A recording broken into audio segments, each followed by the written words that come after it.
If you do not support this game and buy it at full price, you are you know the drill. Time to play on the emotions that entice you, to fall upon your sword to avoid the incessant labeling. Yet now it has no meaning, the droning buzz of slurs, insults, being called an ist or phobe, and so forth is like being called a dumb idiot stoopyhead on the playground. There has been a complete crash out. The media is accusing you of not supporting game, finally coming around to our point of view and agreeing with what we have been saying for years, to their deranged denialism. Your wallet is the best way for you to send a message to these corporations. It is the one language they are all fluent in. They are right. If you like a game, chatting it up on Twitter ultimately means nothing. They finally understand the method. They just do not like the result because it is crystal clear. The audience has no interest in their garbage.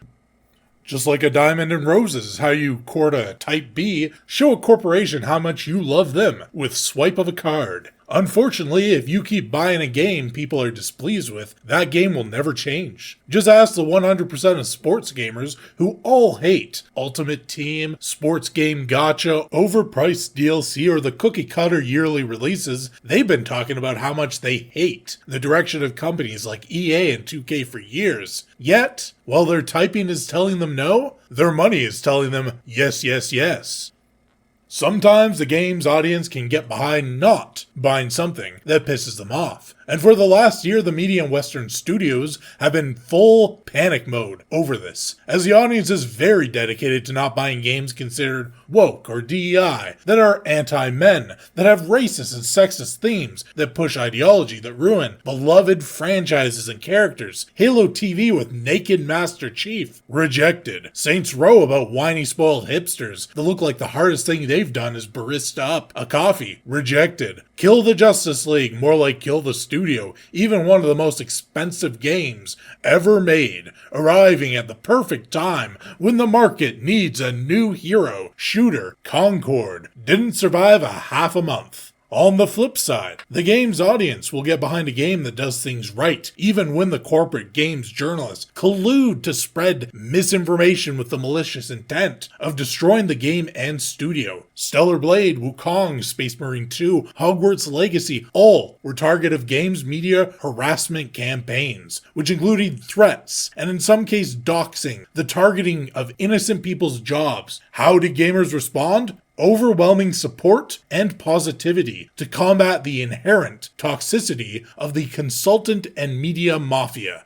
Path of Exile 2, Monster Hunter Wilds, rewarded for great gameplay, great characters, a lack of extremist Western preaching. Veilguard, Unknown 9, Dustborn, Avowed, bombed, forgotten, failures, wallets closed. They just wanted you to accept being called names, accept watching the franchises you love be ruined, and accept the ideology they are pushing, all while paying them for the privilege of being attacked for years. Everyone despises their repugnant ideology. It didn't have to be this way. There was always a place for every type of game in the games industry. The era was trying to replace the diversity of decades worth of games with a single message, a single centralized structure for making games, and to take games from sci-fi shooters to dark fantasy RPGs to society building simulations to action adventure to arcade to fighting to racing, distill them all into one type of game. Platform for activism has created an abundance of supply for narrow political propaganda that there was never any demand for.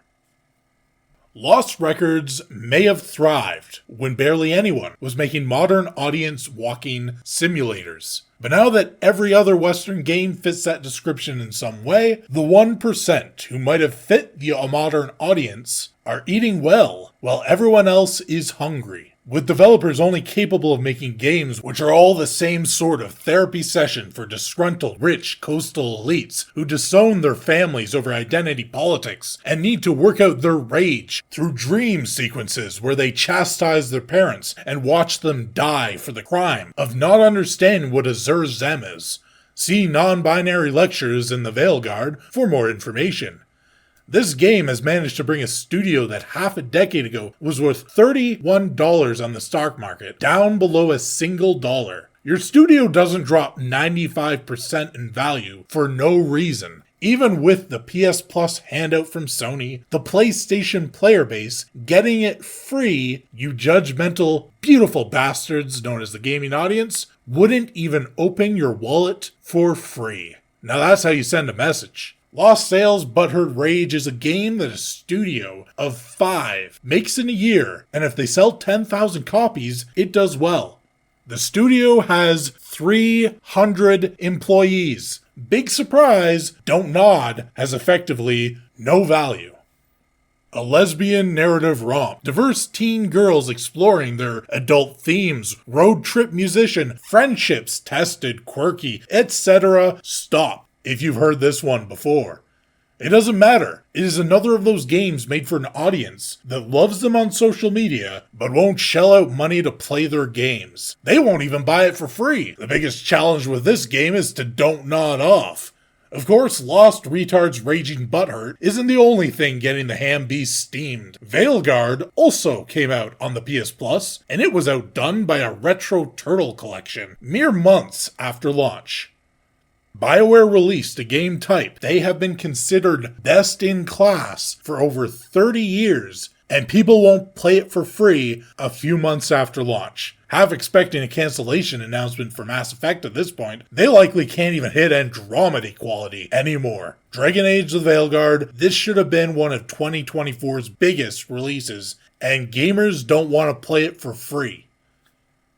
Gamers, don't let them tell you otherwise. You are king. You have sent a message, and they have heard it. That is why they're so angry. Corporate media led up to Concord, Outlaws, Veilguard, Avowed, declaring these games would be huge hits, even with gamer rejection. They were wrong every time. They are not the king makers they think they are. Gamers, at the end of the day, choose what lives, what dies. Developers, this is for you. You need to ditch the media. If you want to entertain the true kings of gaming, you can either swallow your pride and dance monkey dance, or you can keep earning yourselves layoffs and studio closures until someone else eagerly takes the privilege and gift you were given by having a video game on the market. You can keep screaming at the audience hoping that'll change their minds, like a child throwing your cake on the ground because it didn't have sprinkles, then throwing a tantrum when mommy doesn't get you a new one.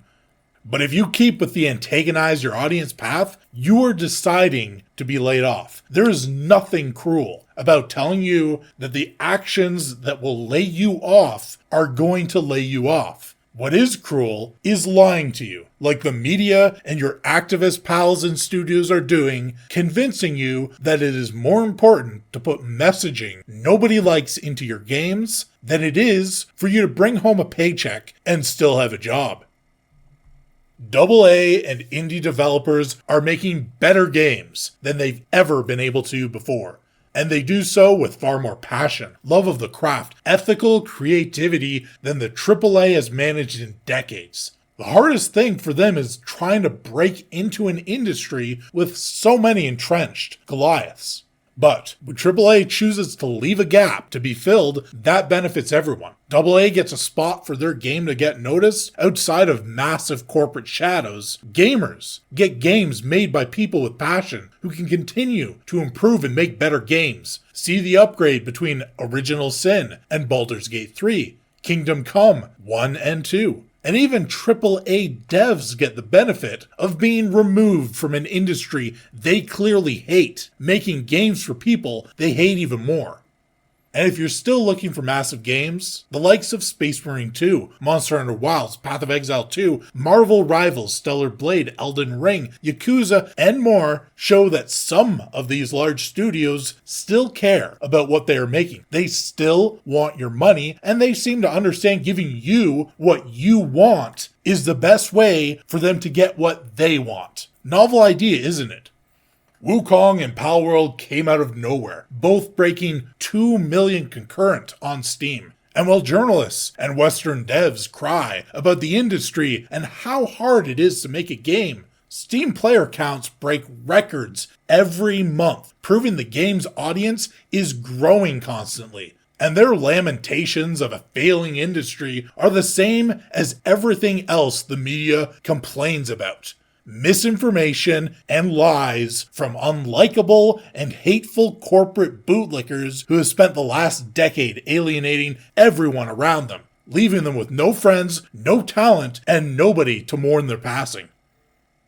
So while people are clowning on the defenders of lost records, of which there are more than actually played the game, they have a point. If you do not support games like these, that will cause games like these and studios like these to fail, and games like these to stop being made. The win condition is to do nothing at all.